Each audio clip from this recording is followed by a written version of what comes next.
Nós voltamos a falar agora sobre a decisão do STF, que definiu que os réus delatados num processo devem ser os últimos a se pronunciar. Nós vamos falar ao vivo com a Tânia Oliveira, que é da direção executiva da ABJD, a Associação Brasileira de Juízes pela Democracia. Boa noite, Tânia. Qual que é a sua avaliação dessa votação do STF? Boa noite, Ana Flávia, é um prazer falar aqui para a TVT novamente. Só um apontamento, a Associação Brasileira de Juristas me corrigiram aqui. Juízes também, não tem problema, tem juízes também, não tem uma incorreção aí não. Agora, avaliação da decisão hoje. Bom, foi uma decisão muito importante, muito significativa, acho que não deve de jeito nenhum ser menosprezada. Por maioria de 7-3, o Supremo definiu a tese de que os réus que são delatados têm o direito de falar por último, né? Falar depois dos réus que são delatores. Fizeram uma discussão muito interessante e a ministra Carmen Lúcia, por que foi 7-3 e não no total de 10, né? O ministro Marco Aurélio estava ausente, e não 6-4, 6-5, como está sendo levantado aí. Levantado, Por quê? Porque, na verdade, a ministra Carmen Lúcia votou contra a concessão do habeas corpus, naquele caso, o diretor da Petrobras, que era o réu, no caso, da votação de hoje. Mas na tese, ela fez questão de dizer que na tese ela tem acordo com essa definição de que réus delatados falam por último.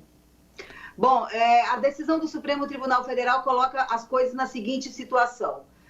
Todas as vezes, em todos os processos, evidentemente, que houve essa inversão de chamada aos autos, como a gente fala em direito, na fase das alegações finais, os processos estão nessa esfera da nulidade. O ministro Dias Toffoli, presidente do Supremo, ao final do julgamento, suspendeu para que eles retomem na quarta-feira que vem, para fazer o que eles estão chamando de modulação, né?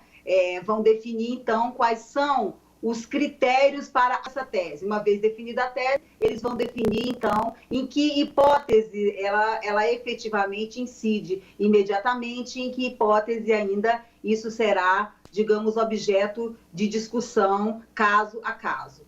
Então, a decisão foi muito relevante, é um reconhecimento muito significativo de uma ilegalidade que vinha acontecendo, no caso aí, no âmbito da Operação Lava Jato. É sempre bom a gente frisar, eu gosto de frisar isso, que isso não ocorre só no âmbito da Operação Lava Jato, ocorre, infelizmente, no país em diversas operações de investigação. Esse caso tratado hoje era um caso de um diretor da Petrobras, da Operação Lava Jato. E a Operação Lava Jato, infelizmente, pela evidência que alcançou, as ilegalidades, as irregularidades que aconteceram no âmbito da Operação Lava Jato também ficaram evidentes. Então, no caso dele, houve efetivamente um depoimento de réus delatores em conjunto com réus delatados, o que significa aí que houve uma agressão ao princípio da legítima defesa.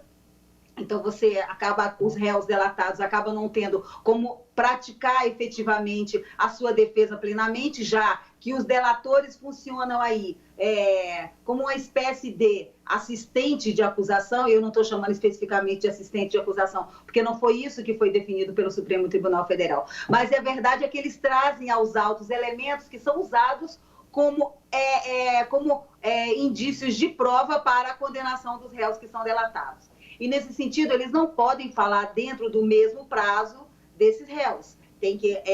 O prazo tem que ser sucessivo. Essa foi a tese definida hoje pelo Supremo Tribunal Federal, que é muito relevante para repor o devido processo legal de todos aquelas pessoas que foram condenadas sem que essa etapa fosse devidamente obedecida. Perfeito. Tânia, obrigada, pela sua participação aqui no seu jornal e pelas suas explicações. Gente, bora fortalecer a TVT? É só clicar em inscrever-se e depois clicar no sininho. Pronto! Assim que pintar notícia nova, você fica sabendo no ato.